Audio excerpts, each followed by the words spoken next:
ஆறுபடை வீடு அமர்ந்திடும் வேல்முருகா ஆதியந்தம் யாவும் கடந்தவன் ஞான வேலகுமரா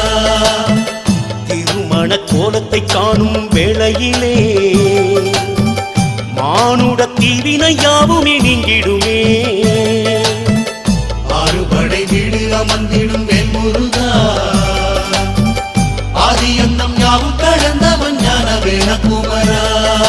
செங்கதில் வேலா சங்கரி பாலா வள்ளிமயில் மணவாளா தஞ்சம் என்று உன்னை பணிந்தோம் தென்பழனி வடிவேலா